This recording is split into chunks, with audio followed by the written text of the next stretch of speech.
नमस्कार, आप देख रहे हैं न्यूज 18। मैं हूं आपके साथ मेनका चौधरी। बड़ी खबर लखनऊ से। सीएम योगी आदित्यनाथ की समीक्षा बैठक खत्म हो चुकी है। कानून व्यवस्था और बाढ़ को लेकर मीटिंग हुई। पर्व त्योहारों में आस्था का सम्मान करें, ये सीएम योगी आदित्यनाथ ने कहा। नई परंपरा की अनुमति नहीं होगी। साथ ही बाढ़ आपदा सहायता और संवेदना का समय है, यह भी मुख्यमंत्री ने कहा। हर बाढ़ पीड़ित के साथ खड़ी है सरकार, भरोसा पीड़ितों को दे रहे हैं सीएम योगी आदित्यनाथ। तटबंधों की 24x7 मॉनिटरिंग हो, यह भी कहा सीएम योगी आदित्यनाथ ने। अधिकारियों को सीएम का यह निर्देश है कि 24x7 तटबंधों की मॉनिटरिंग की जाए। राहत सामग्री की क्वालिटी क्वांटिटी से कोई समझौता न किया जाए। 24 घंटे के भीतर बाढ़ प्रभावित परिवारों को राहत राशि उपलब्ध करा दी जाए, यह भी निर्देश मुख्यमंत्री की तरफ से। जनप्रतिनिधियों के माध्यम से राहत सामग्री का वितरण किया जाए। पर्व त्योहारों में अराजकता की जगह नहीं है। अलर्ट रहे पुलिस और प्रशासन, अराजक तत्वों के साथ सख्ती से निपटे। तो सीधे सीधे सीएम ने यह निर्देश दिया है अधिकारियों को। एक तरफ बाढ़ को लेकर हालात का जायजा लिया गया, बाढ़ को लेकर किस तरह से निर्देश दिए गए हैं सीएम योगी आदित्यनाथ की ओर से, ये हमने आपको बताया। तो दूसरी तरफ आने वाले पर्व त्योहारों के मद्देनजर भी सीएम ने कई दिशा निर्देश दिए। उनमें पहला ये था कि किसी के भी आस्था का सम्मान किया जाए। नई परंपरा को अनुमति नहीं होगी। कहीं कोई हुड़दंग करता है या फिर माहौल खराब करने की कोशिश करता है तो वहां पर तुरंत ही एक्शन लिया जाए। बीएसए एबीएसए के साथ मिलकर जिलाधिकारी, शिक्षकों एवं प्रतिनिधियों से संवाद करें। प्रतिवेदन मुख्यालय भेजें। अलग अलग विषयों पर आज सीएम योगी आदित्यनाथ ने समीक्षा मीटिंग बुलाई थी। ये मीटिंग खत्म हो चुकी है और अलग अलग विषयों को लेकर संबंधित विभागों को निर्देश मुख्यमंत्री की तरफ से दिए गए।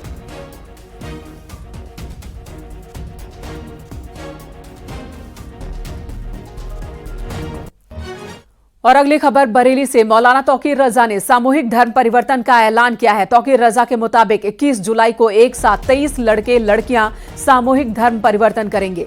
सभी का सामूहिक निकाह भी होगा। तौकीर रजा ने कहा कि हमने जिला प्रशासन से सामूहिक धर्म परिवर्तन और निकाह की इजाजत मांगी है। इस वक्त 23 एप्लीकेशंस हैं। इनमें 8 लड़के हैं जो इस्लाम कबूल करना चाहते हैं और 15 लड़कियां हैं। और इन्होंने अपने रिश्ते पहले से तय किए हुए हैं। तमाम के तमाम बालिग हैं। हमने ज़िला प्रशासन से परमिशन मांगी है। आने वाली 21 तारीख को खलील हायर सेकेंडरी स्कूल में हम पहले चरण में 5 जोड़े हमने मुंतखब किए हैं। उन लोगों का धर्म परिवर्तन तो तकरीबन उनका पहले से है, आपस में वो कर चुके हैं। तो धर्म परिवर्तन की जो प्रक्रिया है वो पूरी की जाएगी और उनका बाकायदा निकाह होगा। सामूहिक निकाह जिसे कहा जाता है, सामूहिक विवाह। तो 21 तारीख को 11 बजे ये कार्यक्रम रखा गया है। और मौलाना तौकीर रजा के सामूहिक धर्म परिवर्तन के ऐलान को लेकर नाराजगी भी देखने को मिल रही है। श्री शिरडी साईं सर्वदेव मंदिर के महंत पंडित सुशील पाठक ने मौलाना तौकीर रजा पर कार्रवाई की मांग की है। द्वारा इस तरह की चेतावनी देना कि हम 23 जोड़ों को विवाह करा के उनका धर्म परिवर्तन कराएंगे, ये तो खुली जाती है। मैं माननीय मुख्यमंत्री योगी आदित्यनाथ जी से आग्रह करूंगा, ऐसे व्यक्ति के खिलाफ कानूनी कार्रवाई की जानी चाहिए और ऐसे आयोजन का किसी भी तरह से परमिशन नहीं दी जाए। ऐसी जिला प्रशासन से मैं निवेदन करूंगा। इधर समाजवादी पार्टी की प्रवक्ता सुमैया राणा ने न्यूज 18 से बातचीत के दौरान बीजेपी पर निशाना साधा और कहा कि मुहर्रम का त्योहार गमी और दुख का त्योहार होता है। भारतीय जनता पार्टी धर्म विशेष को निशाना बना रही है। मुहर्रम का जुलूस एक मैंडेटरी है, वो एक गमी का एक आयोजन होता है और उसमें इस तरीके से रोक टोक लगाना मुझे नहीं लगता कि बेहतर। उसके और भी ऑप्शंस हो सकते थे, उन ऑप्शंस को देखना चाहिए जिससे लोगों में आपस में क्लेश ना हो। लेकिन भारतीय जनता पार्टी को एक पर्टिकुलर धर्म के लोगों को निशाना लगाना है, उनके ऊपर टारगेट करना है, इसलिए वो इस तरीके की टिप्पणी और इस तरीके की बातें बनाते हैं। और खबर ग्रेटर नोएडा से, शराब के नशे में एक लड़का नहर में गिर गया। पुलिस टीम ने लड़के को नहर से निकाला, तब जाकर उसकी जान बच सकी। बताया जा रहा है कि जब लड़का नहर में गिरा तो आसपास के लोगों ने दादरी पुलिस को सूचना दी। पुलिस टीम ने कड़ी मशक्कत के बाद उसे बाहर निकाला। चिटेहरा नहर दादरी थाना क्षेत्र का यह मामला है।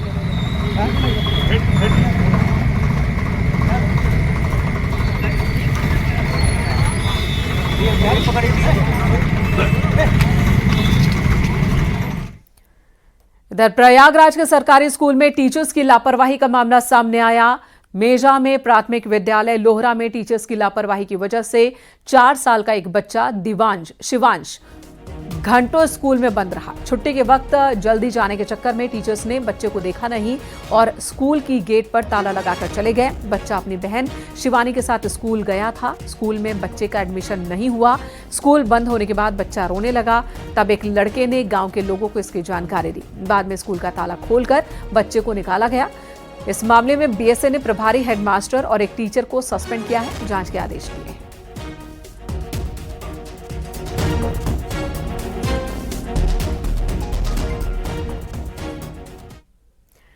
देवरिया में सीजीएसटी की टीम ने बाखरा रोड पर राइस मिल पर छापेमारी की और कई घंटे तक राइस मिल में रखे स्टॉक का मिलान किया। इस दौरान सीजीएसटी की टीम ने कई अहम कागजात अपने कब्जे में लिए।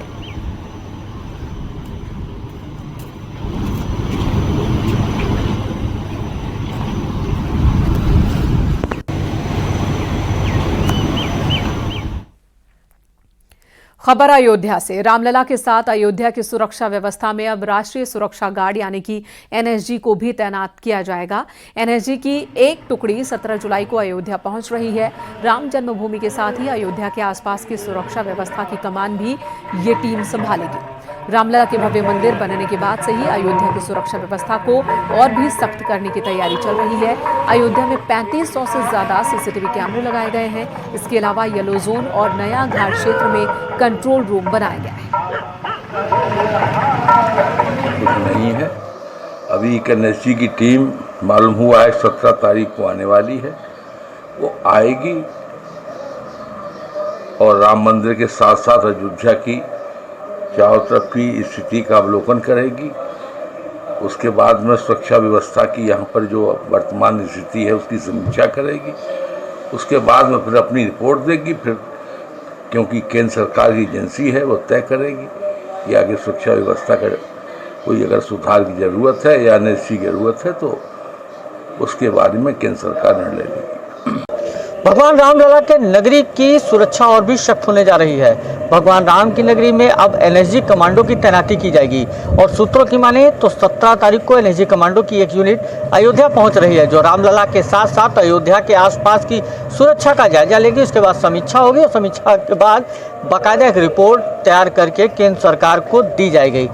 जाहिर सी बात है कि अयोध्या में रामलला के मंदिर बनने के बाद से ही अंतर्राष्ट्रीय स्तर पर चर्चा में है और ऐसे में अयोध्या की सुरक्षा को लेकर व्यवस्थाएं और भी चाक चौबंद कर दी गई हैं। फिलहाल अयोध्या की सुरक्षा में आरपीएफ, सीआरपीएफ और इसके साथ पीएससी के साथ साथ उत्तर प्रदेश पुलिस और उत्तर प्रदेश के नवगठित सुरक्षा दस्ता एसएसएफ की तैनाती है। अब रामनगरी की सुरक्षा एनएसजी के हाथ में होगी। ऐसे में संतों से लेकर श्रद्धालुओं तक उत्साह भी है कि अयोध्या की सुरक्षा भी सख्त होगी और यहाँ सहूलियतें भी मिलेंगी। अयोध्या से न्यूज़ 18 के लिए निमिष गोस्वामी। इधर कौशाम्बी में पुलिस ने मूर्ति चोरी करने वाले एक शातिर गैंग का खुलासा किया। पुलिस ने गैंग के 3 बदमाशों को गिरफ्तार किया। पकड़े गए बदमाशों की निशानदेही पर 42 लाख की मूर्ति बरामद की है। पुलिस के मुताबिक पकड़े गए तीनों बदमाश चित्रकूट और मध्य प्रदेश के सतना के रहने वाले हैं। दिनांक 16/6/24 को थाना सरायकील जनपद कौशाम्बी में लवकुश सोनी द्वारा मुकदमा अपराध संख्या 295/24 धारा 457, 380, 504, 507 पंजीकृत कराया गया था। तीनों अभियुक्त को गिरफ्तार किया गया है, जिनके पास से 10 केजी 296 ग्राम मूर्ति के टुकड़े बरामद हुए हैं, जिनकी कीमत करीब 42 लाख बताई जा रही है। उक्त गिरफ्तारी में एसओजी इंचार्ज श्री सिद्धार्थ और इंस्पेक्टर सरायकिल श्री विनीत और उनकी पूरी टीम शामिल रही है। इधर लखनऊ के एक होटल में एक शख्स ने अपनी जान दे दी है। एक महिला की ब्लैकमेलिंग से वो परेशान था। तमंचे से गोली मारकर उसने खुदकुशी कर ली। लखीमपुर का रहने वाला था। इसका नाम मनोज सोनी बताया जा रहा है। सुसाइड नोट में उसने ब्लैकमेलिंग की बात लिखी है। रेप के फर्जी मामले में जेल भिजवाने का जिक्र है। सैरपुर इलाके के होटल ड्रिप इन की यह घटना है। मामले की जांच में इस वक्त सैरपुर पुलिस जुटी हुई है। दिनांक 15/7/2024 को थाना सैरपुर में स्थित ड्रिप होटल में कमरा नंबर 10 के अंदर एक व्यक्ति ने अपने आप दाहिने कान पट्टी में एक अवैध 315 बोर का कट्टा से गोली चलाकर आत्महत्या किया है। खाली कारतूस पुलिस को मिला है। साथ साथ एक सुइसाइड नोट भी बरामद किया गया है। प्रस्तुत घटनास्थल निरीक्षण हेतु फॉरेंसिक टीम को बुलाया गया है। परिजन को सूचना दिया गया है। पंचायतनामा भरकर बॉडी को पोस्टमार्टम हेतु भेजा जाएंगे। मौके पर शांति है। पुलिस द्वारा अग्रिम विधिक कार्रवाई किया जाएगी। इधर आजमगढ़ में महिला समेत 3 गांजा तस्करों को गिरफ्तार किया गया। तस्करों के पास से 44 किलो गांजा मिला है। सिधारी थाने की पुलिस को सूचना मिली कि मूसेपुर क्रॉसिंग के पास से अवैध गांजे को लेकर कहीं जा रहे हैं कुछ लोग। बरामद गांजे की कीमत 5 लाख रुपए बताई जा रही है। 2 तस्कर असम के और एक देवरिया का रहने वाला है। ये जानकारी मिली कि ये लोग दूर से लाके और फिर यहाँ पे जो बेचने का काम करते थे। कई बार ट्रेन से ये लेके आते थे, तो कई बार बसों के माध्यम से इसकी सप्लाई है वो यहाँ पे करते थे बड़ी मात्रा में। सर, इसमें इस चैन की भी जांच होगी कि कैसे और लोग भी इसमें हो सकते हैं? जी बिल्कुल, इसमें होगा, जो कि क्योंकि इस तरह की जो बड़ी खेप है वो आ रही है, तो इसमें हम लोग इनके जो बैकवर्ड और जो फॉरवर्ड लिंकेज हैं उनके बारे में जानकारी करेंगे। ये लोग कहाँ से ला रहे थे और उसके बाद में कहाँ पे इसका डिस्पोज ऑफ करते थे, कहाँ ये बेचते थे, सेल आउट करते थे इसको, तो वो चीज़ की जानकारी हम लोग इसको देखेंगे। सर, मैक्सिमम वैल्यू क्या होगी जितना? करीब इसकी 5 लाख के आसपास में जो मार्केट में जो वैल्यू है ब्लैक मार्केट में, वो 5 लाख के आसपास में। इधर आजमगढ़ में सिरकटी लाश का पुलिस ने खुलासा किया है। पिकअप के लिए 3 आरोपियों ने नशीला पदार्थ खिलाकर ड्राइवर के सिर पर हमला कर उसकी हत्या कर दी। एक आरोपी फरार है। 10 दिन पहले गायब पिकअप ड्राइवर की सिरकटी लाश मिली थी। केस का पुलिस ने खुलासा कर दिया है। एसपी ने बताया कि घटना में शामिल रामछवि मऊ का हिस्ट्री शीटर है वो, और उस पर पहले से ही 50 से ज्यादा केसेस दर्ज हैं। आज राम छवि को और छांगुर को इसमें गिरफ्तार किया गया। इनके निशानदेही पे जो कल गिरफ्तार इनको किया गया था, और इन्हीं की निशानदेही पे जो डेड बॉडी है उसको रिकवर किया गया है, और जो गाड़ी है उसकी बरामद की गई है। मोबाइल फ़ोन बरामद किया गया है। इनके पास में 3/15 का एक तमंचा भी इनके पास से बरामद हुआ है। और जो मैन अभियुक्त है शंकर कन्नौजिया, उनको वांछित किया गया है। उनके ऊपर 25,000 का इनाम रजिस्टर से किया गया, और बाकी इसमें जो और कार्रवाई वो की जा रही है। शीघ्र ही उनकी भी गिरफ्तारी इसमें की जाएगी। और जो घटना है उसमें जो डेड बॉडी मिली है उसमें कुछ पार्ट अभी बरामद नहीं हुआ है, तो उसकी बरामदगी के लिए भी टीम का गठन किया गया है। उसकी भी बरामदगी की जाएगी, और जो शेष अभियुक्त है उनकी भी गिरफ्तारी की जाएगी। इधर सीतापुर में मिलने वाले राशन को लेकर चौंकाने वाला खुलासा हुआ है। जांच में पता चला कि जिले में 5,333 आयकरदाता फ्री राशन ले रहे हैं, जिसमें कई विधवा महिलाएं भी हैं जिन्हें पेंशन मिल रही है। वो भी अपने पति के हिस्से का राशन ले रही हैं। जिला पूर्ति अधिकारी ने बताया कि जांच के आदेश दिए गए हैं। आयकरदाताओं की जांच पूर्ति निरीक्षक करेंगे, जबकि पेंशन का लाभ लेने वाली महिलाओं की जांच विकास विभाग की ओर से करवाई जाएगी और एक संयुक्त रिपोर्ट डीएम को सौंपी जाएगी। था हमारे पोर्टल पे, इसका हमने जिलाधिकारी महोदय से आदेश कराया है। 5,333 ऐसे हमारे राशन कार्ड धारक हैं जिनके परिवार में कोई न कोई इनकम टैक्स दे रहा है, तो वास्तव में वो अपात्र है। उसका हम लोग सत्यापन करा के, एक बार क्रॉस वेरीफाई करा के, जांच करा के सप्लाई इंस्पेक्टर को दिया, ये करा लेंगे। और साथ ही कुछ ऐसी विधवाएं हैं जिनके पति तो हमारा पेंशन ले रहे हैं, पति उनका नाम मृतक होने के बावजूद जुड़ा हुआ है। इसका भी हम लोग वीडियो साहब के माध्यम से सेक्रेटरी के द्वारा सत्यापन कराएंगे। और अगली खबर गोरखपुर से, जहां गीता प्रेस ने पंजाबी में हनुमान चालीसा का प्रकाशन किया है। गीता प्रेस ने पहली बार पंजाबी भाषा में हनुमान चालीसा का प्रकाशन किया। एक साथ 30 प्रतियां प्रकाशित की गई हैं। 30,000 प्रतियां प्रकाशित की गई हैं। और प्रकाशन के 2 दिन के अंदर ही लुधियाना से 2 लोग आए और उन्होंने 25,000 प्रतियां खरीदी। हनुमान चालीसा 11 भाषाओं में प्रकाशित हो रही है। 15 भाषाओं में 1800 से अधिक पुस्तकों को छापने वाला गीता प्रेस पहली बार गुरमुखी में हनुमान चालीसा का प्रकाशन किया है। 30,000 पुस्तकें गीता प्रेस ने पब्लिश की थी, जिसमें से 25,000 जालंधर चली गई है। डिमांड को देखते हुए और पब्लिकेशन की तैयारी गीता प्रेस की तरफ से की जा रही है। अखिलेश पांडे के साथ रामगोपाल द्विवेदी, न्यूज 18 गोरखपुर। इधर वाराणसी में रेलवे की सुरक्षा व्यवस्था और भी चाक चौबंद की गई है। अपराधियों की धरपकड़ के लिए फेस स्कैन करने वाले कैमरे और 180 डिग्री तक घूमने वाले 12 कैमरे लगाए गए हैं। 24 घंटे निगरानी रेलवे सुरक्षा बल के सीसीटीवी रूम से की जाती है। कैंट रेलवे स्टेशन के डायरेक्टर ने बताया कि सभी कैमरों में अपराधियों की फोटो अपलोड कर दी गई है। इनमें वो अपराधी शामिल हैं जो पहले से ही हिस्ट्री शीटर हैं या रेलवे में किसी अन्य अपराध से जुड़े रहे हैं। ऐसे अपराधी जैसे ही इन कैमरों की जद में आएंगे, तुरंत ही सर्वर रूम को अलर्ट मिल जाएगा। ये सुरक्षा एक हमारे लिए बहुत ही टॉप प्रायोरिटी आइटम है। इसी दृष्टिकोण से सुरक्षा को और चाक चौबंद करने के लिए हमने 12 नए कैमरे लगाए हैं, जो कि फेस रिकॉग्निशन कैमरे हैं। बेसिकली कि आप यदि किसी व्यक्ति को आप सर्च करना चाहते हैं, कोई रिश्तेदार साथी छूट जाता है, तो उसका अगर वो फेस उसमें अपलोड करता है तो उसके जरिए उसको सर्च किया जा सकता है। तो ये नई टेक्नोलॉजी के कैमरे हमारे स्टेशन पर लगाए गए हैं, जिससे कि हमारी सिक्योरिटी में भी मतलब एक उनका उसका सुधार होगा और लोगों को भी कोई अगर उनका साथी पैसेंजर छूट जाता है, कहीं खो जाता है, उसको खोजने में भी आसानी होगी। उधर बदायूं में बैंक में चोर ने धावा बोल दिया। गनीमत रही कि चोर बैंक की तिजोरी नहीं खोल पाया और कैश सुरक्षित रह गया। चोर ने स्ट्रांग रूम का ताला तोड़ दिया था। दूसरे दिन शाखा प्रबंधक ने पुलिस को जानकारी दी।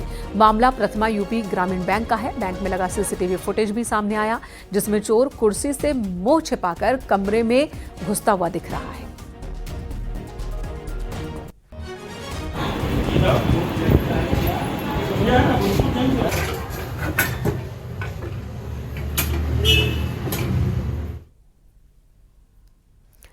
उधर आगरा में एक बार फिर अवैध निर्माण पर प्राधिकरण का बुलडोजर गर्जा। ताजगंज वार्ड में प्राधिकरण ने बिना नक्शा पास कराए ही निर्माण को गिरा दिया। प्राधिकरण के अधिकारियों ने पहले नोटिस दिया था। नोटिस पर जब एक्शन नहीं लिया गया तो बुलडोजर एक्शन किया।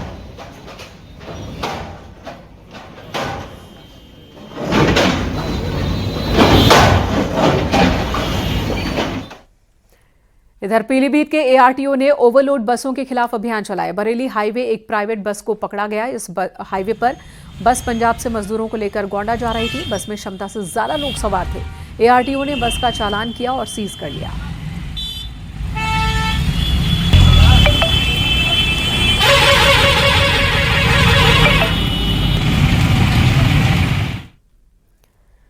इधर महाराष्ट्र में तेज बारिश के कारण कई नदियां उफान पर हैं। नासिक के अंजनेरी फोर्ट में 200 सैलानी फंस गए थे। जानकारी मिलने पर वन विभाग की टीम पहुंची। मानव श्रृंखला बनाकर सभी सैलानियों को 6 घंटे की कड़ी मशक्कत के बाद सुरक्षित निकाला गया। भारी बारिश की वजह से ये सैलानी यहां फंस गए थे, जिसका वीडियो सोशल मीडिया पर वायरल हो रहा था।